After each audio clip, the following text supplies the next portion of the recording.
Hello friends. मेरा नाम मनीष धनचरण। आज हम बात करेंगे चित्तौड़ का प्रथम शाखा। उससे पहले मैं एक बात कहना चाहता हूँ।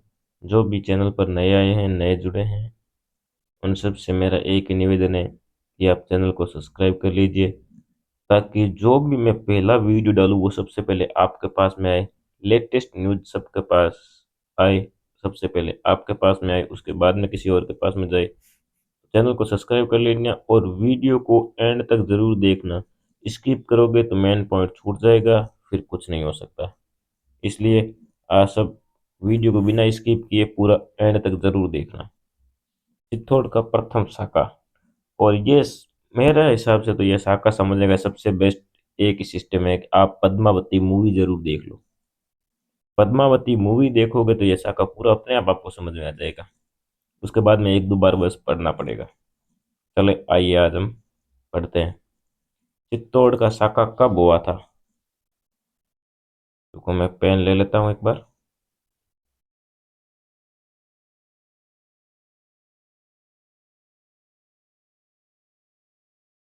एक मिनट रुकिएगा। ठीक है। चित्तौड़ का शाखा कब हुआ था? चित्तौड़ का शाखा हुआ था 1303 ईस्वी के अंदर। युद्ध।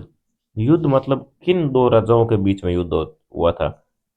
तो युद्ध हुआ था अलाउद्दीन खिलजी के बीच में और चित्तौड़ के शासक रावल रतन सिंह के बीच में युद्ध हुआ था। इन दोनों के बीच में युद्ध हुआ था। जौहर, यानी कि पहले रतन सिंह अलाउद्दीन खिलजी से युद्ध करने के लिए चले गए थे। तब तो जो ये अपना हुआ था केसरिया। केसरिया होता है जब राजा महाराजा पुरुष अपने सर पर केसरिया पगड़ी बांध के, उसको बस एक ही इच्छा है, अपने को तो मरना है या मारना है, पीछे अपने को कुछ नहीं देखना। तो केसरिया किया था राव रतन सिंह ने। और पीछे जौहर हुआ था 26 अगस्त 1303 के अंदर। जौहर किन किन किसने किसने किया था? जौहर किया था रानी पद्मावती ने। इसमें लिखा है रानी पद्मिनी व अन्य रानियों के द्वारा जौहर हुआ था। ठीक है, यहाँ तक कोई इश्यू नहीं है। आगे आइए। सेनापति। सेनापति है गोरा बादल, चाचा भतीजा। गोरा गोरा और बादल अलग अलग है, ठीक है। ये गोरा, ये बादल, ये दोनों चाचा भतीजा हैं। ये वीर गति को प्राप्त हो गए थे। इस युद्ध के अंदर ये वीर गति को प्राप्त हो गए थे। गोरा तो है रानी पद्मिनी का भाई, ये चाचा। और बादल है रानी पद्मती का भाई। समझ गए आप?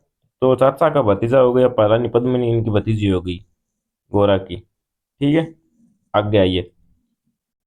विजय होने के बाद में किला हो गया अलाउद्दीन खिलजी के अधीन। अलाउद्दीन खिलजी के अधीन होने के बाद में उन्होंने अपने पुत्र को यह किला दे दिया। पुत्र का नाम क्या है? खिरीज खां। पुत्र को किला सौंप दिया था। ठीक है। और उसको खिरीज खां देने के बाद, खिरिजा खिरीज खां को किला सौंपने के बाद चित्तौड़ का नाम रख दिया था खिरीजाबाद। खिरीज खां ने अपने नाम पर चित्तौड़ का नाम रख दिया था खिरीजाबाद। यहाँ तक कोई दिक्कत नहीं है। चलो आगे आइए। युद्ध का वर्णन। युद्ध का आंखों देखा वर्णन किसने किया था? युद्ध का आंखों देखा वर्णन किया था तारिक ए अलई ने। किस किताब में किया था? अमीर खुसरो। यह किताब है अमीर खुसरो, इसके अंदर तारिक ए अलई ने इस युद्ध का वर्णन किया था। बाद में खिरिज खान ने किला किसको सौंप दिया था? खिरिज खान ने किला सौंप दिया था मालदेव मुच्छाला को। खिरिज खान ने किला बाद में इनको, मतलब कुछ समय राज किया था, कुछ समय राज करने के बाद में खिरिज खान ने किला मालदेव मुच्छाला को सौंप दिया था। ठीक है। 1326 में सिसोदा के अमीर ने सोनगढ़ चौहान पर विजय प्राप्त कर चित्तौड़ को अपने अधीन कर लिया था। मालदेव मुछाड़ा इनको 1326 के अंदर सिसोदा के अमीर ने सोनगढ़ चौहान, यानी कि चित्तौड़ पर राज कर रहे थे सोनगढ़ चौहान, इनको सिसोदा के अमीर ने हराकर 1326 के अंदर किला चित्तौड़ का अपने अधीन कर लिया था। ठीक है। एक बार मैं वापस बात पूरी रिपीट कर देता हूँ, जल्दी जल्दी, ताकि आप सबको बात समझ में आ जाए। ठीक है। यहाँ तक कोई इश्यूज बता दो, सीधा पढ़ूंगा, अब कुछ नहीं करना मुझ पे। चित्तौड़ का प्रथम शाखा। कब हुआ? 1303 के अंदर। युद्ध अलाउद्दीन खिलजी व चित्तौड़ के शासक राव रतन सिंह के बीच में हुआ था। जौहर 26 अगस्त 1303 रानी पद्मिनी व अन्य रानियों के द्वारा हुआ था। सेनापति गोरा बादल चाचा भतीजा वीरगति को प्राप्त हुए थे। गोरा बादल चाचा भतीजा थे, या रानी पद्मिनी के चाचा और भाई थे। विजय के बाद अलाउद्दीन खिलजी ने अपने पुत्र खिरीज खां को सौंप दिया था। किला किसको सौंप दिया था? अपने पुत्र खिरीज खां को।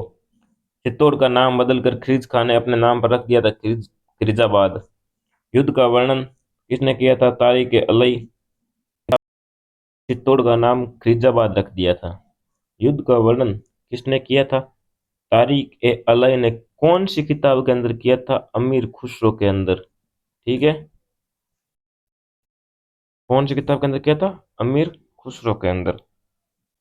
बाद में किला किसको सौंप दिया था? भाई चित्तौड़गढ़ ने किले पर राज किया था, उसके बाद में इन्होंने किला सौंप दिया था कुछ समय बाद के अंदर मालदेव मुछाला को। ठीक है, 1326 के अंदर सिसोदा अमीर ने सोनगरा चौहानों को हराकर चित्तौड़ पर विजय प्राप्त की और चित्तौड़ को अपने अधीन कर लिया था। ठीक है, वीडियो अच्छा लगे तो चैनल को सब्सक्राइब कर लीजिएगा, 3 बार कह चुका हूँ, फिर आपकी मर्जी है। जय मां करणी, जय भारत।